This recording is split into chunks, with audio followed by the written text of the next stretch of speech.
Bienvenidos a todos. La Caja Popular del Valle, ¿verdad? Solidaria del Valle. Muy bien, bienvenidos. Pues vamos a empezar con esta dinámica en lo que se nos integran, porque faltan todavía algunos de sus compañeros de comité. Y quiero empezar con la presentación de ustedes, muy rápido. Nombre y empresa en la que participan. ¿Qué tal? Buenas tardes. Mi nombre es Joaquín Jiménez, soy gerente general de Caja Valle. Hola, buenas tardes. Mi nombre es Irma Ponce Barrón y soy presidenta del Consejo de Vigilancia de Caja Valle. Buenas tardes, mi nombre es Ana Rosa Gutiérrez, soy gerente de talento humano también de Caja Valle. ¿Qué tal? Buenas tardes, yo soy Alonso Padilla y también vengo de Caja Valle. Muy buenas tardes, soy Sergio Valdivia, también de Caja Valle y auditor interno. Muy bien, bienvenido. Hola, buenas tardes, soy Luis Humberto Martínez, de Grupo Financiero Valderrama, somos consultores patrimoniales. Bienvenido. Buenas tardes a todos, Gerardo Robles, gerente de auditoría de Grupo Agro. Buenas tardes, Francisco Hernández, auditor interno de Grupo Acro. Buenas tardes, Luis de la Torre, auditor interno también de Grupo Acro. Buenas tardes a todos, Zeus Avila, auditor interno de Grupo Acro. Buenas tardes, consultor de Global Practice México. ¿Qué tal? Osvaldo Lozano de Grupo Bonanza. ¿Qué tal? Buenas tardes. Soy Javier del Valle, auditor interno de Refaccionaria PIMSA, Grupo Particiones. ¿Qué tal? Buenas tardes, mi nombre es Miguel López, soy gerente general de la PIMSA. Buenas noches, Óscar Briviesca, coordinador de auditoría interna en la PIMSA. Buenas tardes, Ricardo Lomas, auditor administrativo en la PIMSA. Gracias y buenas tardes, Oscar Barba, soy presidente del benchmarking de Gobierno, Riesgo y Cumplimiento y gerente de consultoría en Global Practice México. Muy bien, señores.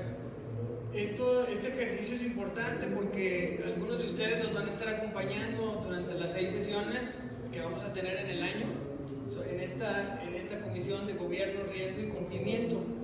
Entonces va a ser muy importante que empecemos con el networking. Si bien al rato lo vamos a incentivar en el receso, es importante que se vayan conociendo.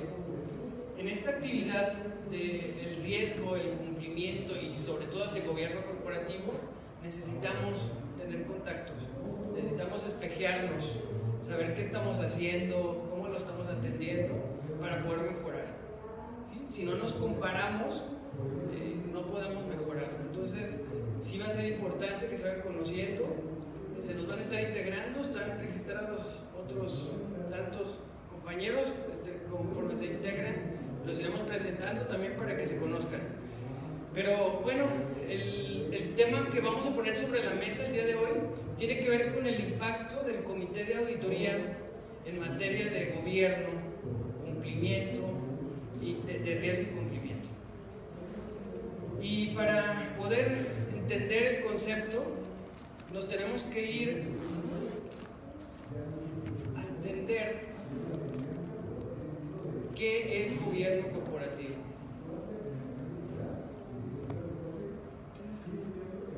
No sé. Gracias. La agenda, antes de iniciar con el tema, la agenda que quiero proponerles tiene que ver con estos temas.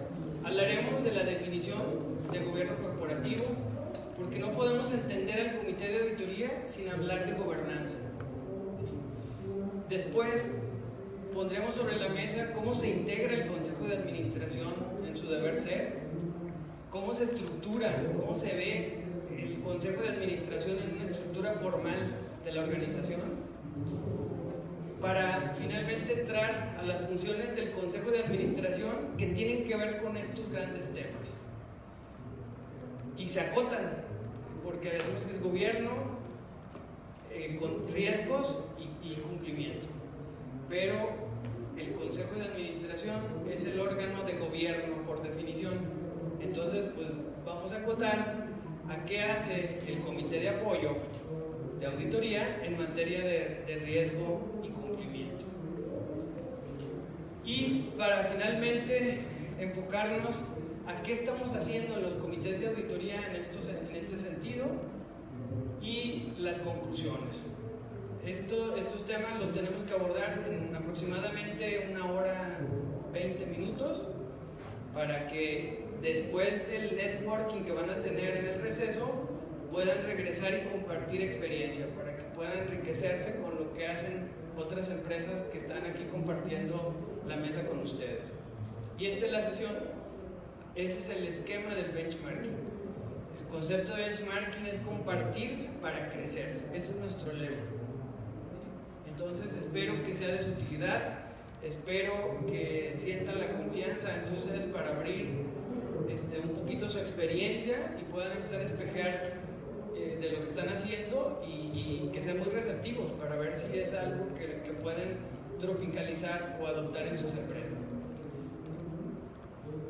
Muy bien, quiero iniciar con la definición de gobierno corporativo, porque mucho se habla del tema, de la gobernanza, pero tenemos que identificar qué es el gobierno corporativo. Y aquí está una definición muy práctica, nos dice que el gobierno corporativo son las prácticas y los controles que adopta el Consejo de Administración para proteger los intereses de sus accionistas y todos sus grupos de interés, ¿sí? No solamente de los inversionistas, sino de todos los terceros legítimamente interesados. ¿Quiénes son los grupos de interés? Colaboradores, clientes, proveedores, acreedores, ¿sí? Y incluso la sociedad, porque hay empresas que literalmente, yo me atrevo a decir que todas, pero hay empresas que es muy marcada el impacto social que tienen en ciertas regiones, incluso en ciertas poblaciones que viven de la sostenibilidad que le da la empresa. El día que están en huelga, como sucede en Atenquique, cierran las tienditas, ¿sí? Porque viven de eso. Entonces, el gobierno corporativo son las prácticas y los controles que adopta el Consejo de Administración para proteger a sus accionistas y a todos sus grupos de interés. ¿De qué los protege? Aquí está muy claro, para que haya transparencia en la organización, haya equidad, se evidencien los conflictos de interés y los posibles abusos que pueda haber en la organización, así como el menoscabo o deterioro, detrimento del patrimonio de la organización. Entonces, de todo eso protege el gobierno corporativo. Y el gobierno corporativo no es sui generis, es el Consejo de Administración, el órgano de gobierno por excelencia. Van a ver más adelante que la asamblea tiene su que ver, es decir, le da vida al consejo, pero el que ejecuta, el que se responsabiliza porque esta definición se materialice, es del Consejo de Administración. ¿Alguna duda con la definición? ¿O está clara? Sí, claro. Ahora la pregunta de los 100,000. ¿Qué prácticas y controles adopta el Consejo para lograr transparencia, equidad, evitar conflictos de interés? ¿Qué prácticas y qué controles? Bueno, pues aquí se los puse, ¿no? El modelo de gestión empresarial. El instituto identificó que las empresas tienen que adoptar 10 temas, incluyendo gobierno. 10 temas, aunque literalmente si ustedes cuentan van a encontrar 10, hay uno escondido, hace 11, pero los que tienen que ver con la consolidación del consejo son 9. Porque el primero, tiene que ver con la alineación de las familias para las empresas que son familiares. Primero la familia, o la familia primero. Si hay convencimiento de las familias empresarias en gestionarse adecuadamente, ya ganamos. ¿Por qué el instituto se esfuerza y enfatiza el tema de la institucionalización de las empresas de familia? Pues nada más porque el 98% de nuestras empresas en México son de orden familiar. Son dirigidas y controladas por familias. ¿Sí? Ese es el gran desafío para nuestro contexto empresarial. Llámese Bimbos, llámese Cemex, llámese Televisas, Garzos, como quieran llamarle. Son empresas dirigidas y controladas por familias, ¿sí? Por una familia. Entonces, este es el gran reto para nuestras empresas. Por eso, el modelo del instituto nos obliga a alinearnos como familia primero. ¿Y cómo se alinea? Definiendo reglas, protocolos, consejos de familia para que exista una instancia en donde salga el conflicto y se pueda subsanar, se pueda remediar el conflicto personal que puedan tener los miembros de la familia. ¿Sí? Entonces, reitero, la familia primero. ¿Qué sigue? El gobierno corporativo. ¿Sí?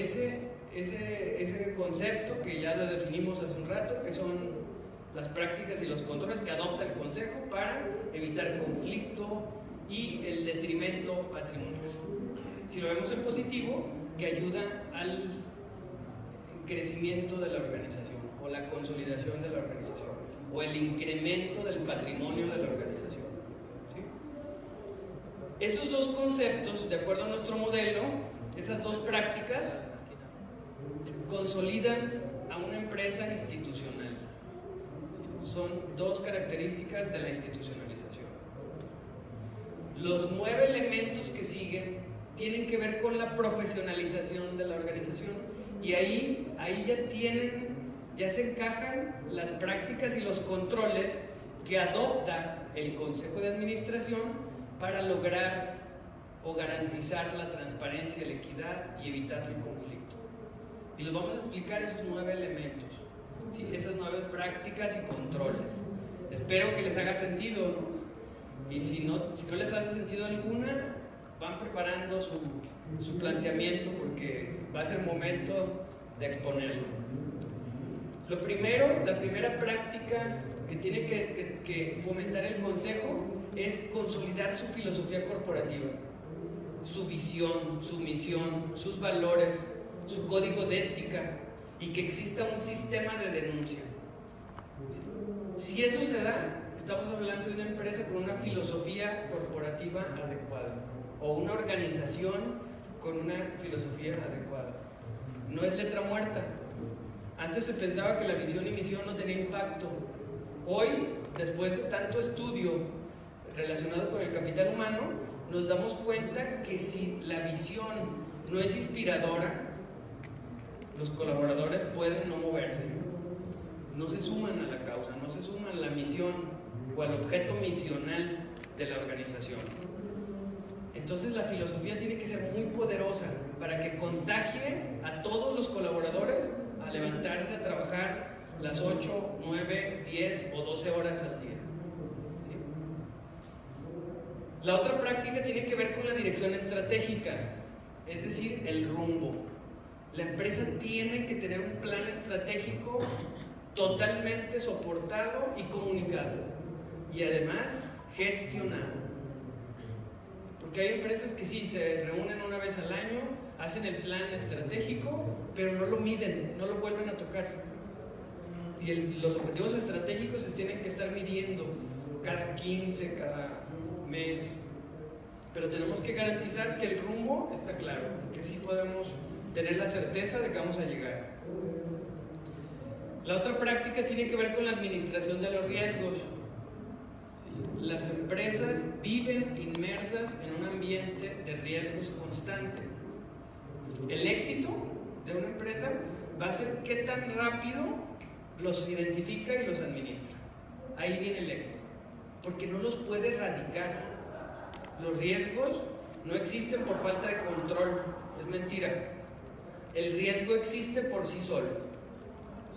El éxito y la habilidad es qué tan rápido los identificamos y ponemos el pie o ponemos el control, ponemos la cámara báscula, la autorización. ¿Sí? Ahí radica el éxito, pero no los vamos a poder erradicar jamás. El cumplimiento regulatorio es la otra práctica. Si tomamos un escáner y empezamos a escanear todos nuestros procesos de negocio, todos nuestros procesos, a ver en dónde suena un tema legal, nos asustaría, ¿eh? Porque compras, le pasamos a compras y los contratos, ¿no? Sí, empiezan los convenios de confidencialidad por las maquilas, ¿no? Y empiezan a haber una serie de riesgos asociados con compras. Nos vamos a tesorería, pues ya ni se diga. Es manejo de dinero. ¿Sí? Y hay empresas como las ligadas con el sistema financiero que solas suenan, ¿no? Por las transacciones, los créditos, un montón de cosas, las cajas, los manejos de efectivo, empieza a sonar, ¿no? Entonces tiene que haber fianzas, tiene que haber contratos de confidencialidad, contratos de seguros, una serie de cosas en donde con cada proceso hay regulación. ¿Sí? A veces es la industria, tenemos industrias sobre reguladas, farmacéutica por ejemplo, en donde pues, la regulación está a la orden del día. Todos los procesos productivos están ligados a temas de inocuidad, de control sanitario y una serie de regulaciones, ¿no? Entonces el tema regulatorio se vuelve una práctica vital para la organización. Otra de las prácticas es la innovación. ¿Sí? Las empresas que creen, o los empresarios que creen que las fórmulas que los hicieron exitosos los van a llevar al futuro, están equivocados. ¿Sí? Tienen que estar retando constantemente sus fórmulas, sus productos, el servicio que están ofreciendo. Debe ser una constante y no es filosofía. Lo decía el director de BPEMSA en una entrevista que le hicimos para la revista. Decía, en BPEMSA la innovación no es filosofía, es un proceso que se gestiona. Hay gente que entra en la mañana a proponer procesos, productos, proyectos, y en la noche se va antes de ir a su casa con propuestas o con conceptos identificados para madurarlos, ¿no?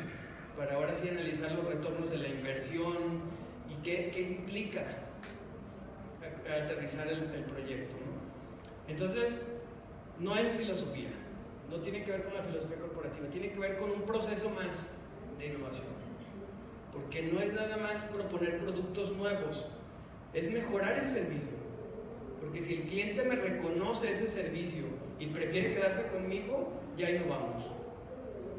Ya innovamos, porque la oferta cada vez es más amplia. Tenemos que identificar esos diferenciadores que nos van a hacer exitosos. ¿Cuál es otra de las prácticas? La mejora continua. Es decir, aquí están nuestros procesos. Todos nuestros procesos y más los core, los que están ligados con nuestro core de negocio, tienen que estar documentados. Los procesos que no se documentan no son escalables. ¿Sí? Y si no lo tenemos documentado, corremos el riesgo de estar secuestrados por nuestros propios colaboradores, porque traen tanta información del proceso que ya no los podemos tocar, ¿no? Entonces necesitamos documentar qué están haciendo, cómo lo hacen, cada cuándo se hace, cómo se verifica, ¿sí? Para poderlos hacer escalables. Y la otra práctica tiene que ver con comunicación y capital humano. ¿Qué tan importante es el capital humano para las organizaciones? ¿Alguien que me diga? ¿Será importante? Sí. ¿Qué tanto?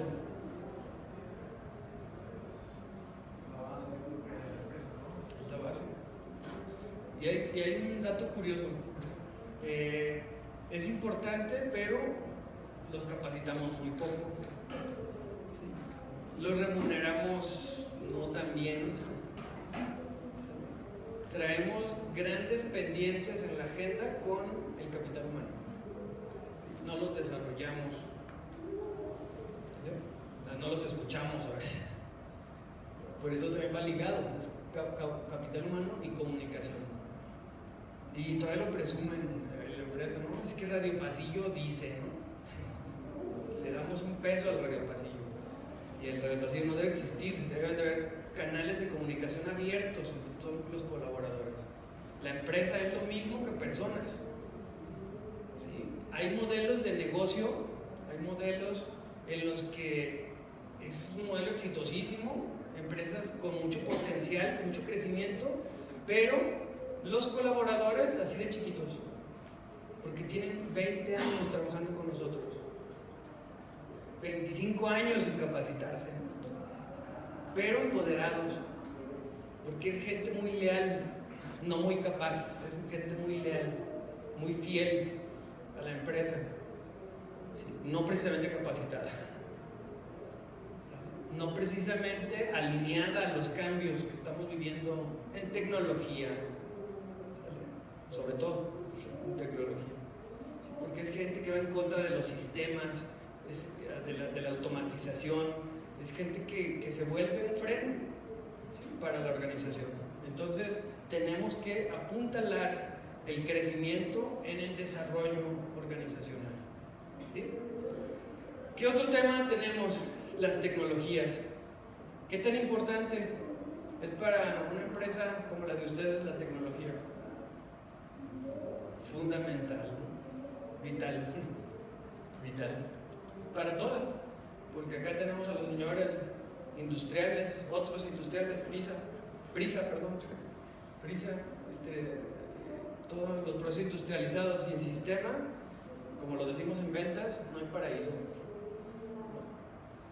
Porque no tenemos información confiable que nos pueda permitir tomar decisiones ágiles o que nos ofrezca control de las transacciones. Porque si nos ha tocado escuchar casos, ¿no? Un banco que se cae el sistema una hora y es el caos para una empresa del sistema financiero. Imagínense las transacciones que se hacen por tarjetas, por pagos, depósitos, que desvirtúan o paralizan a la organización, ¿sí? Entonces, bueno, pues la tecnología no hay más que decir, es una práctica, la inversión en tecnología es una práctica poderosísima dentro de la organización. Y a veces no es nada más la inversión en el sistema, sino la inversión en la seguridad del sistema, ¿sí? Hay que meterle doble. Pero entre más, yo creo que entre más inversión hay en ese concepto, más apuntalamos una organización a un primer nivel, ¿no? Porque ya hay información. Acuérdense, las tecnologías es un repositorio de información. Si empezamos ese repositorio a contrastarlo con tendencias de mercado, con tendencias comportamentales de los consumidores, podemos hacer maravillas, ¿no? Incluso con la mercadotecnia.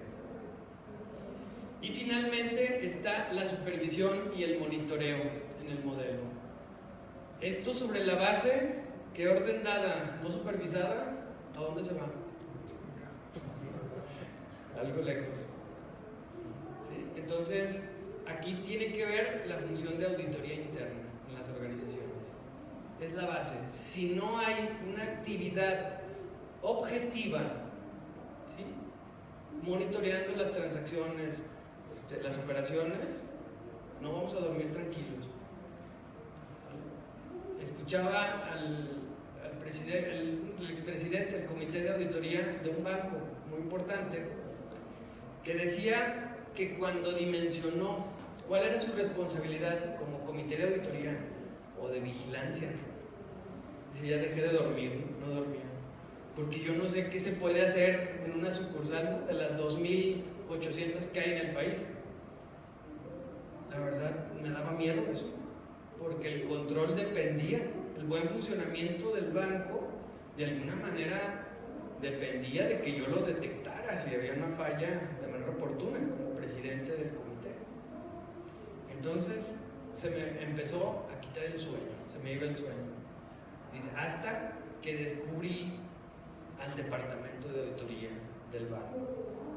Dice, y estos muchachos hacen todo lo que yo desearía hacer si tuviera el tiempo y supiera cómo. Dice, esos señores no auditan, ofrecen sueño, tranquilidad. ¿Sale? Porque ahí están, dice, son los ojos del consejo dentro de la organización. De ese tamaño.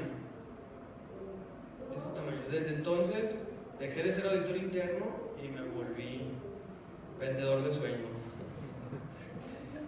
Porque ese es el auditor interno. Nos da tranquilidad de que las transacciones están siendo atendidas conforme los marcos regulatorios. De ese tamaño es la responsabilidad que tenemos. Y bueno, pues de ese tamaño también es la responsabilidad que tiene que asumir el comité de auditoría para saber manejar ese recurso, para escucharlo, para atenderlo, para dirigirlo. Y bueno, con esto dicho, les voy a explicar un poquito cómo se estructura el gobierno en las organizaciones. ¿Sí? Obviamente va a depender del tipo de sociedad de la que estemos hablando, pero la más común, una SA. Una SA tiene accionistas. El órgano máximo de esa sociedad anónima, se llama Asamblea General de Accionistas. ¿Y quiénes la integran? Los socios, ¿no? Los accionistas, los dueños, los tenedores de las acciones.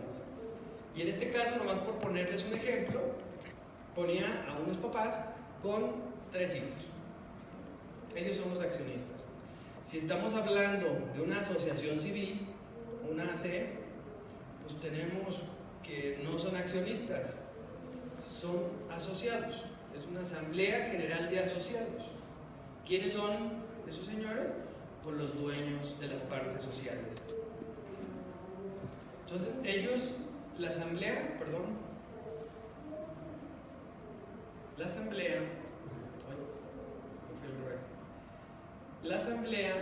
es el órgano de gobierno máximo de una organización, porque esa asamblea tiene escasas 10 responsabilidades, pero una de las más importantes es fusionar, escindir, liquidar una sociedad. ¿Sí? Esa es responsabilidad de los dueños. Es nombrar a sus administradores. ¿Y quiénes son los administradores?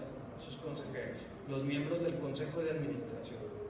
Administrador igual a consejero. Entonces, estos señores nombran a las personas que van a integrar el consejo de administración. ¿Sí? Y otras de sus responsabilidades es aprobar el resultado del ejercicio o el remanente, si es no es una sociedad anónima, y saber si se va a distribuir o se va a reinvertir, qué va a hacer con esos remanentes. Esa es las responsabilidades en términos generales de una asamblea, y ahí se termina. Oye, que quiero ver el plan estratégico, quiero ver las ventas, eso es en el consejo de administración, ya son actividades de administración. ¿Sí? Y entonces la asamblea de accionistas le da vida al consejo de administración, los nombra o los ratifica. ¿Sale? Los ratifica. Bien, entonces con esto dicho, tenemos al consejero, a uno de los accionistas. En este caso les ponía un ejemplo, porque el accionista puede o no formar parte del consejo, es decisión. Y en este caso, nomás para ilustrar, dejamos fuera a un accionista y pasa el papá con los 3 hijos. Esos consejeros se les conoce como patrimoniales. Si es una asociación sin fines de lucro, pues será un consejero asociado, pero representa la propiedad. Estos señores van a representar la propiedad, más los consejeros independientes. ¿Sale? Para poder ser un consejero independiente debe estar libre de conflicto de interés. Es decir, no puede ser ni mi auditor, ni mi asesor legal, ni mi colaborador. ¿Sale? Ni una empresa que reciba un donativo, ¿sale?, del representante de una empresa o universidad que esté recibiendo un donativo de la organización. ¿Por qué? ¿Por qué tenemos que excluir a todos ellos de los independientes? ¿Tienen qué? Conflicto de interés. Estos señores, el único conflicto, si se puede llamar así, es su remuneración en el consejo. Porque a partir de que se consolide el modelo de gobernanza, ya los consejeros independientes tienen que ir remunerados. ¿Sí? A veces es todo el consejo, patrimoniales más independientes van remunerados. ¿Por qué 4? Bueno, ahorita les voy a explicar. Tiene una razón el por qué son 4 figuritas, ¿no? En la laminita más adelante les explico. Y la fórmula se agrega los consejeros relacionados. Si me regreso, los independientes tienen otra etiqueta adicional, tienen una característica: son técnicos en administración. Estos señores son patrimoniales, pueden o no tener técnica, ¿sí? Eso es opcional. Si están preparados, pues van a ser técnicos. Si no están tan preparados, la lógica es que integren a sus independientes para que les complementen la visión técnica, ¿sí? Esa es la lógica. Y a la fórmula se agregan los consejeros relacionados. ¿Quiénes serán esos relacionados? ¿Quién creen que sean? Si estos señores están libres de alguna relación que cree un conflicto de interés, no son accionistas, obviamente, porque acá están los accionistas o los tenedores de las partes sociales, de las acciones. ¿Quiénes serán? Puede ser un cliente, un proveedor, ¿sí?, un directivo, un funcionario o director de la sociedad, ¿sale?, en donde se tiene que etiquetar, porque aquí siempre, o en algunas decisiones, no siempre, en algunas decisiones va a haber conflicto de interés, y al momento de votar una decisión se tiene que abstener, porque vamos a ratificar a nuestro director general, y ahí lo tenemos con voto. ¿Va a ser favorable o desfavorable del señor? Favorable, ¿no? Entonces, en esos casos se establece que como regla de gobierno no votan. Cuando haya conflicto de interés, se tienen que abstener de votar. Eso es un poco para acotarlos, pero siempre es muy incómodo estar tratando temas sensibles de la operación con los operadores dentro del consejo. La fórmula ideal de los consejos de administración está aquí. No se recomiendan los relacionados, pero esa es como una recomendación, como una mejor práctica. Llegan, presentan, se van. Y el consejo puede tener la libertad de opinar sobre la objetividad de su trabajo, sobre el impacto que se quiere. Al no estar dando los resultados, podemos tomar una decisión más asertiva, más cómoda, que teniéndolos dentro de la reunión. Entonces, esa es la mejor práctica. Bajo este tenor, ahí está integrado el Consejo de Administración, y así se ve la estructura de una organización con gobierno corporativo. Está la Asamblea General de Accionistas o la Asamblea General de Asociados. Esta asamblea nombra a sus administradores, a su Consejo de Administración, y hay tantas responsabilidades, son más o menos 29, 30 responsabilidades que tiene el Consejo, muy claras, para poderlas atender, porque ¿de cuántas les gusta atenderla en una junta de consejo normal? Si son de 4 a 5 horas, pero con el modelo anterior, sin gobierno, una junta de consejo era de 8 de la mañana a 7 de la noche. Entonces no da el día, no dan las horas para atender esas 30 funciones o responsabilidades que tiene el consejo. Por lo tanto, tiene que apoyarse en comités. para hacer una preevaluación de la información. ¿Sale? Y es lo que hacen los comités. Hacemos avanzada en el análisis de la información. ¿Y cuáles son los comités? Para las SAs, ya hablaremos de algunos del sector, por ejemplo, ¿no? Financiero, pero para una sociedad anónima normalita, los comités de apoyo son 5 los que traemos como estándar. De ahí le suben, las empresas le bajan, los adecúan. Pero los estándar es el de auditoría, que ahorita vamos a enfocarnos a ver qué atiende en términos de gobierno y de control y de riesgo y cumplimiento. Finanzas, que atiende el tema de la planeación estratégica, el control presupuestal, ¿sí? Principalmente. El comité de evaluación y compensación, que evalúa toda la maximización de nuestra gente, ¿sí? Y las compensaciones, el sistema de compensación, sobre todo de los directivos, del equipo directivo.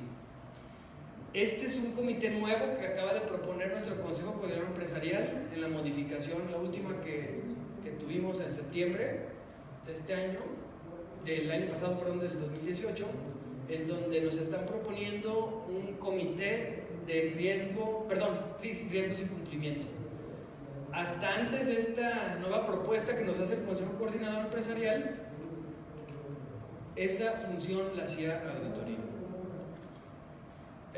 Hoy se sigue haciendo como parte del comité de auditoría, la atención de los riesgos y del cumplimiento. Y el Instituto de Mejores Prácticas propone el comité de comercialización y marketing, porque si se fijan, el perfil, los 4 changuitos que mencionamos estaban en el de auditoría, finanzas, evaluación y comercialización y marketing. Y chequen, si quitamos el de comercialización, este es un perfil de un auditor, de una persona muy, ¿cómo diríamos coloquialmente? Cuadrada, ¿no? Es decir, con mucha atención a las reglas, a las políticas, a los procedimientos, ¿no? Este perfil tiene que ver con las finanzas y la planeación estratégica.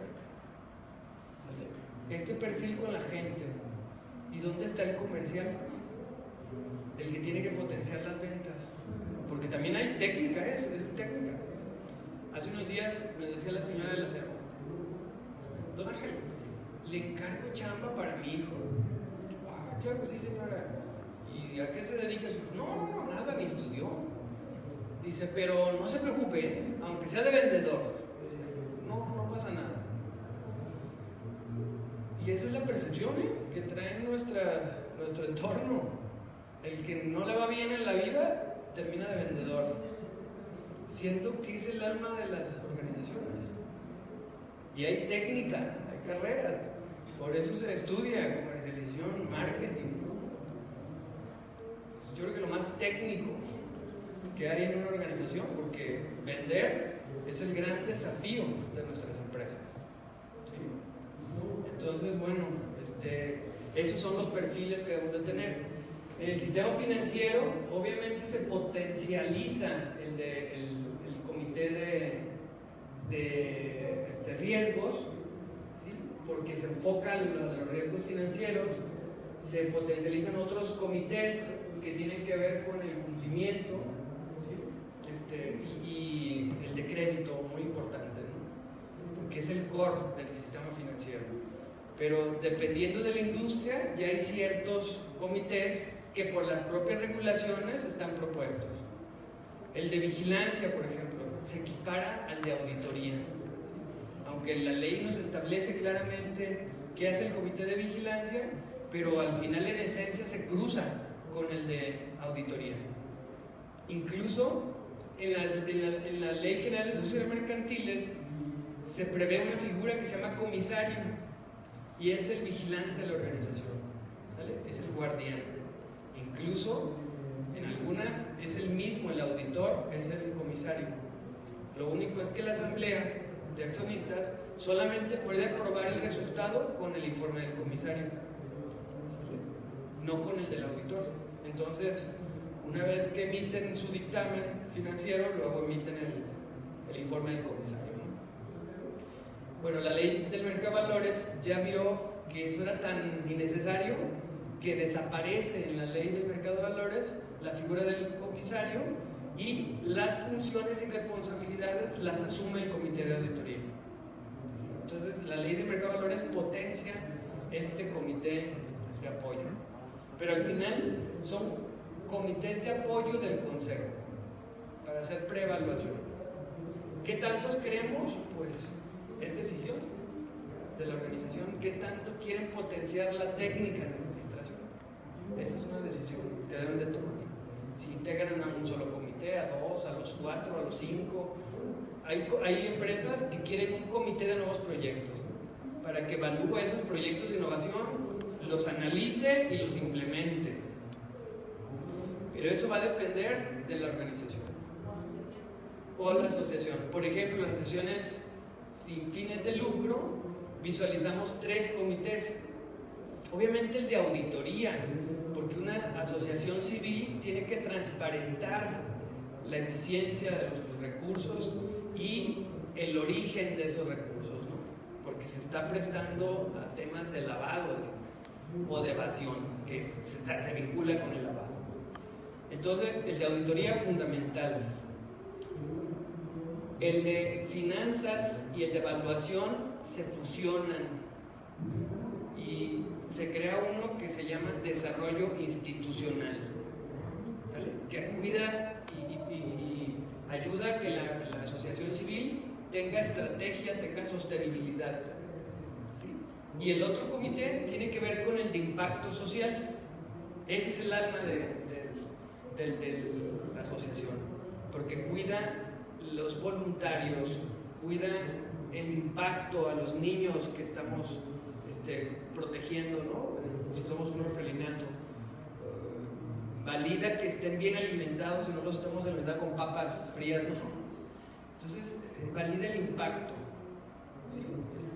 Es el guardián del impacto de la organización. Y estos son los 3 comités que tienen un modelo de gobierno de una asociación civil. Y de ahí se tropicalizan y se moldean, pero esa es la esencia de la estructura de gobierno. Ahora, algo interesante. ¿Por qué se llama gobierno corporativo? ¿A quién gobiernan? ¿A quién se gobierna?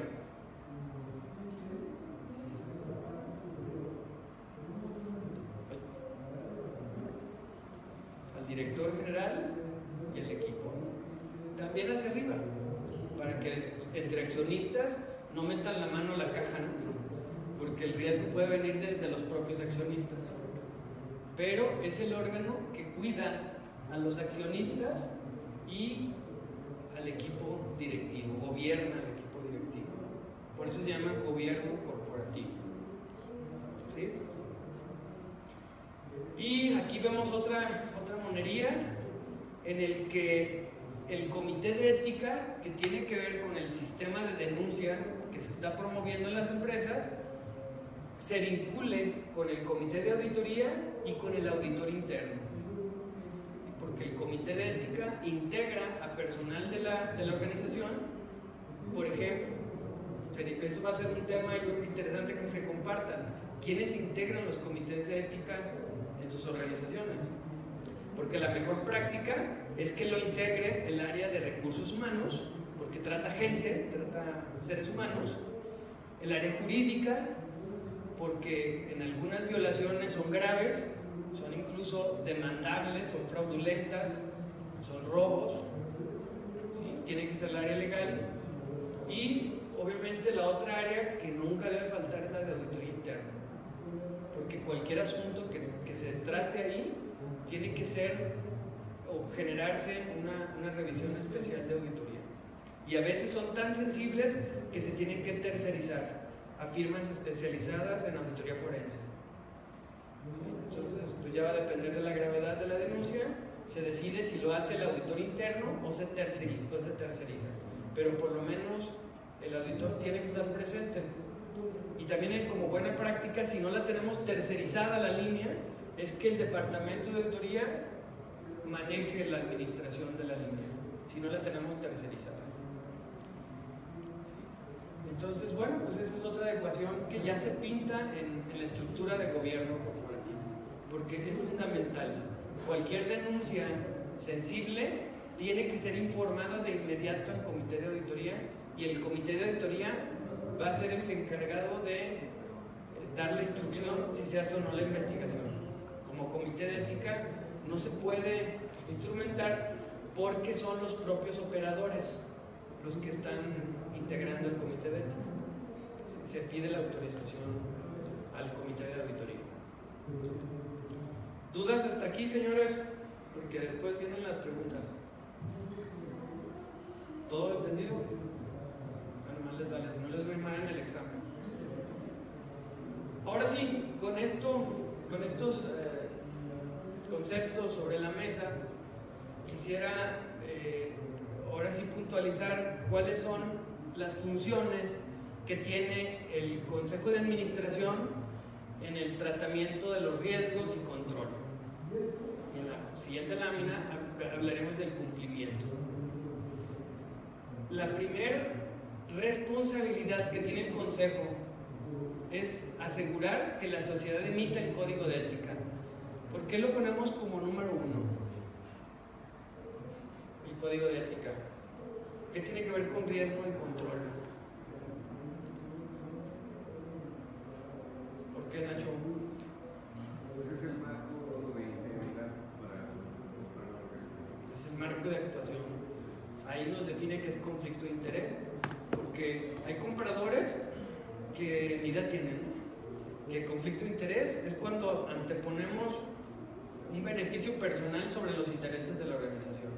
Y sale el tipo con su televisión de 80 pulgadas, ¿no? Y todos los colaboradores quisieran estar en compra, ¿no? Y lo dicen, ay, nos equivocamos de departamento. Sí.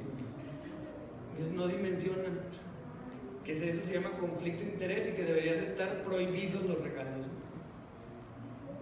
Entonces, bueno, el código de ética lo establece. ¿Sí? Y ahora que lo vean, no hay pobres, ni sabían, ¿no? Y aceptó el regalo, lo van a correr. La confidencialidad, ¿sí? Porque el código establece la declaración de conflicto de interés, de confidencialidad, la declaración de no conflicto de interés. Bien, entonces es el marco de actuación. La siguiente responsabilidad, y bueno, y es una responsabilidad del Consejo, que ese código sea efectivo y que además tenga vinculación con el sistema de denuncia. Porque si nada más nos dice las limitaciones, pero no nos dice que somos obligados, solidarios con la organización para denunciar violaciones, nuestro código no está correcto, no está completo. ¿Sí? Nos tiene que establecer esa obligación de reportar cualquier violación al código o a los marcos regulatorios de la organización. Por otro lado, identificar, analizar, administrar y controlar los riesgos, además de revelarlos. Esa es una responsabilidad del Consejo de Administración. Por eso nos traen las áreas de control, ¿sí? Haciendo las matrices de riesgos, porque el Consejo como tal no lo va a hacer. Es su responsabilidad de que se haga de manera responsable, de revisarlo y aprobar que esté bien atendido el concepto. También el Consejo se asegura de que tenga mecanismos de control interno y obviamente nos dé calidad la información financiera. Entonces es el responsable de que se establezca el sistema de control interno del Consejo. Nos tiene que exigir que como organización tengamos políticas y procedimientos muy claros. Y además, más adelante, nos dice que tiene que ser revisados. Es decir, el sistema de control interno tiene que ser retado, tiene que ser validado para ver su efectividad, para garantizar su efectividad. ¿Sí? ¿Qué otra responsabilidad tiene el Consejo de Administración? Pues los planes de recuperación y continuidad de negocio, ¿no? Los Business Continuity Plan y Disaster Recovery Plan. El Consejo tiene que garantizar que la empresa tenga esos documentos y además que no sean letra muerta, que se prueben. Porque hay organizaciones que al momento de probar sus planes de contingencia, pues resulta que tardan 2 días en restablecer un sistema, ¿no? que fue perpetrado, o que se cayó, o que nos tronó el servidor, no se tienen activados esos mecanismos que nos permiten garantizar que es en el menor tiempo posible y el menor tiempo permitido por la propia organización. ¿Qué otra responsabilidad tenemos? Promover la revelación de hechos indebidos y la protección de los informantes, la línea de denuncia. ¿Sí? El Consejo de Administración es el responsable que este sistema sea efectivo y que esté funcionando y que esté promovido, porque sí, incluso lo tercerizamos. Tenemos una firma que nos administra la línea, pero nadie se encarga de difundirla, ¿no? Entonces, por lo tanto, no hay denuncias. Tenemos que hacer fronting con recursos humanos para la promoción constante del uso de la línea. De por lo menos estar alertando que está disponible y que el Consejo está alerta para recibir cualquier denuncia o cualquier informe de una irregularidad dentro de la organización. Y finalmente, en cuanto a riesgo y control, el Consejo tiene que vigilar la operación. ¿Cómo se vigila la operación? ¿Con un policía? Si los pusieran ustedes como Consejo a atender esto, ¿cómo la vigilarían? ¿A través de qué? ¿Reportes o KPIs, ¿no? Indicadores.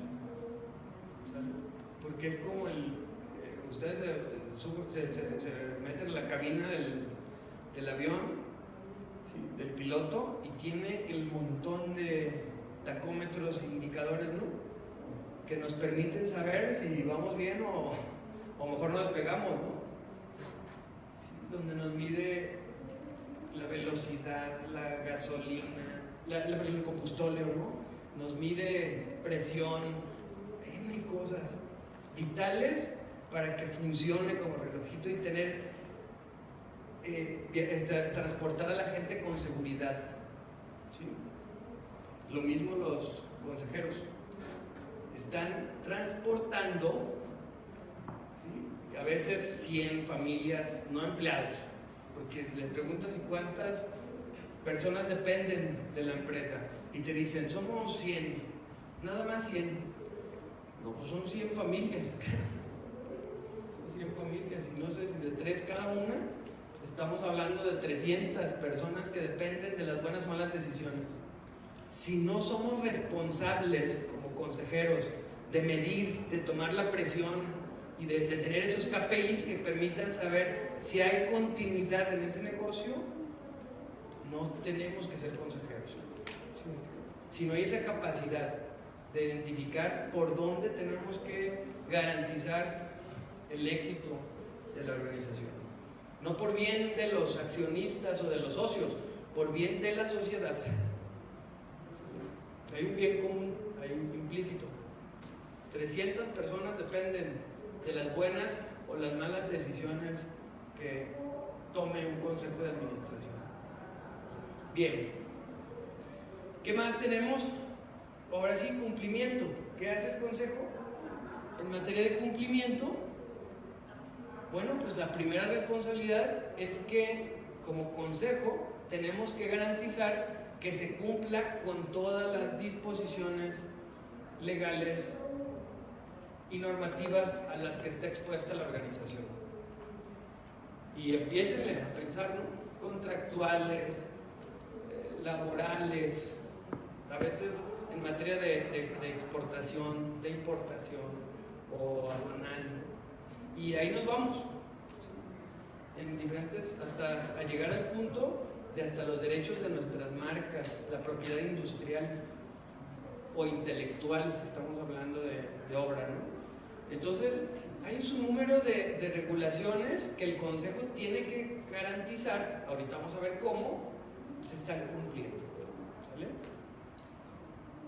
Prevenir operaciones ilícitas y conflicto de interés. Esa es otra responsabilidad que tiene el Consejo, ¿sale? Establecer las políticas y la aprobación de las operaciones con partes relacionadas. ¿Por qué es tan importante normar las partes relacionadas? Para esto, ¿qué es una parte relacionada? Las empresas no tienen relación con Accionaria, eso se conocía como parte relacionada. Ahora se le suma a eso todas las operaciones que tengan conflicto de interés, porque ya empezamos a identificar operaciones que eran de los directores, se realizaban con empresas de los ejecutivos, de los directivos. Así, el más clásico, ¿no? La papelería de uno de los directores era la proveedora, ¿no? Ya no digamos que la transportista era de uno de los colaboradores. ¿Sale? El proveedor de la materia prima es de uno de los colaboradores.